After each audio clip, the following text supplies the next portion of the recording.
Olá, você vai ver nesta edição.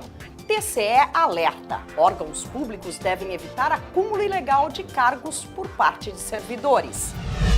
Representação de natureza interna é julgada improcedente e arquivada. Ex-prefeita de Mirassol do Oeste é multada por descumprir a lei de acesso à informação. Indesp e dirigente são condenados a devolver dinheiro aos cofres públicos. Os detalhes agora no TCE Notícias. O Pleno do Tribunal de Contas de Mato Grosso determinou às atuais gestões da Prefeitura de Várzea Grande e da Secretaria de Estado de Educação que aprimorem os procedimentos de controle interno de atos de pessoal com vistas a evitar novos casos de acúmulo ilegal de cargos públicos.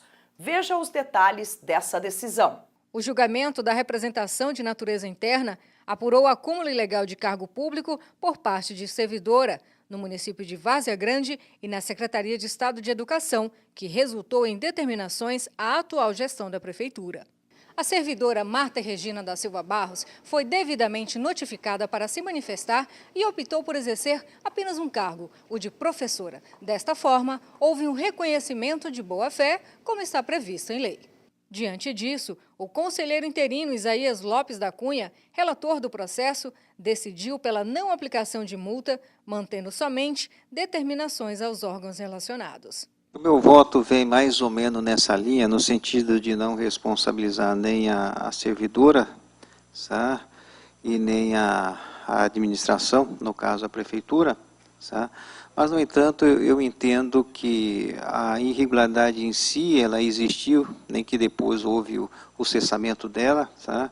Por meio da opção ou exoneração de cargos. Eu a mantenho, sabe? Somente para impor determinação no sentido de que a administração observe os procedimentos, né, de controle de atos, né, relativos ao acúmulo de cargos, sem multas tanto à servidora quanto à gestora. O TCE julgou improcedente representação de natureza interna que apontou supostas irregularidades referente ao pagamento de auxílio alimentação aos servidores da Câmara Municipal de Santa Rita do Trivelato e a não previsão da despesa na Lei Orçamentária Anual. Acompanhe na reportagem a seguir. A representação de natureza interna foi instaurada para verificar supostas irregularidades no pagamento de verba indenizatória ao prefeito, procurador jurídico e secretários municipais de Santa Rita do Trivelato, mediante criação de leis municipais. Na legislação municipal consta que a verba indenizatória é instituída como forma compensatória ao não recebimento de custeios relativos ao exercício dos cargos, como diárias, ajuda de transporte, passagens para viagens dentro do estado, entre outras despesas. Conforme o relator conselheiro interino Isaías Lopes da Cunha, a Constituição Federal admitiu a possibilidade de os agentes públicos receberem verba de caráter indenizatório além da remuneração ou subsídio, sem que elas sejam computadas no limite constitucional previstas em lei. Sendo assim, em conformidade com o parecer do Ministério Público de Contas, a representação foi julgada improcedente. No caso em tela, não vislumbro possibilidade de inferir que as verbas indenizatórias possam ser caracterizadas como instrumento, ou melhor, possa ser caracterizada como remuneração ou subsídio complementar. Além disso, a instituição e concessão está em conformidade com os julgados deste tribunal. Do mesmo modo, faço as irregularidades DA05, DA02 e DB14. Pois, considerando que no caso em tela, a concessão de verba indenizatória tem natureza indenizatória e não integra a remuneração dos servidores, não há que se falar em incidência de imposto de renda e contribuições previdenciárias. Isso posto, acolho o parecer ministerial e voto no sentido de conhecer e julgar improcedente a representação de natureza interna. O Tribunal de Contas aplicou multa à ex-prefeita de Mirassol do Oeste por descumprimento da Lei de Acesso à Informação. O processo foi apreciado em sessão plenária desta semana. Confira. O monitoramento foi instaurado para verificar a efetividade e a tempestividade das providências adotadas no termo de ajustamento de gestão homologado pelo Acórdão número 239 de 2016, além de avaliar a conformidade do portal de transparência. Na época, a Prefeitura de Mirassol do Oeste estava sob responsabilidade da ex-prefeita Marinês de Campos.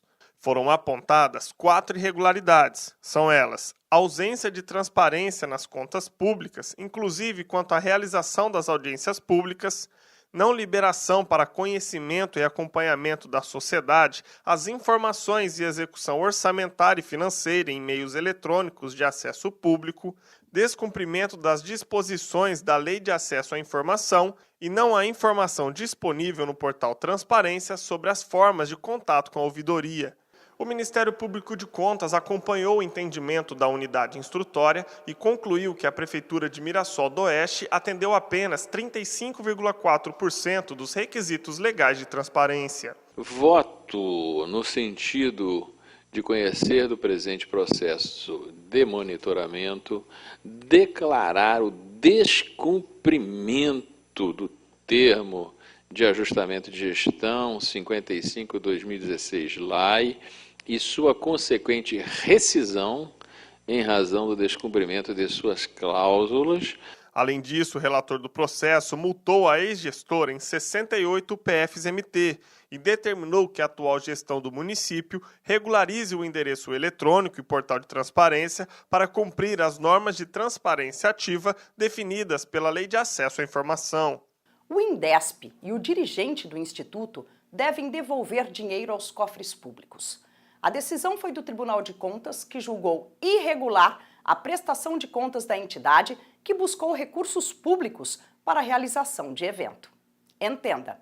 A tomada de contas especial foi instaurada pela Secretaria de Assistência Social e Trabalho do Estado para apuração de prestação de contas do Instituto de Desenvolvimento Profissional do Brasil, o INDESP, que buscou recursos públicos em 2013 para a realização de campeonatos de bandas e fanfarras em nível estadual e municipal. Na prestação de contas do convênio, a Controladoria Geral do Estado já havia constatado que as notas fiscais eletrônicas apresentadas eram fraudadas. O caso foi confirmado através de documentos de comprovação de despesas que continham códigos de verificador idênticos. O nexo causal entre as despesas efetuadas e a concreta execução do objeto do convênio não foi evidenciado, após a constatação pela CGE e a então terceira CSEX de que as notas fiscais utilizadas para a comprovação das despesas eram falsificadas. Assim, concluo tratar-se de irregularidade grave que enseja a condenação de restituição ao erário do valor total do convênio no montante de R$ 86.514, com aplicação de multa e remessa de cópia dos autos ao MP estadual, por haver indício da prática de ilícito penal. Sendo assim, o Pleno do Tribunal de Contas, por unanimidade, julgou irregular a prestação de contas da entidade. Ricardo Mário Secarelli, dirigente do Instituto, também foi condenado. Condenar solidariamente o INDESP, Instituto de Desenvolvimento Profissional do Brasil, e o seu dirigente, senhor Ricardo Mário Secarelli, a restituir ao erário estadual o valor de R$ 86.514, montante a ser atualizado a partir de 29/11/2013. Aplicar multa de 10% sobre o valor atualizado do dano a cada um dos responsáveis. Encaminhar cópia digitalizada dos autos ao Ministério Público Estadual para os devidos fins de direito. É a síntese do voto, senhor presidente. Essa edição do TCE Notícias fica por aqui. Mais informações sobre o que acontece no Tribunal de Contas de Mato Grosso você confere em nosso portal. O endereço eletrônico é o www.tce.mt.gov.br e em nosso canal do YouTube também, em TCE Mato Grosso. Até amanhã!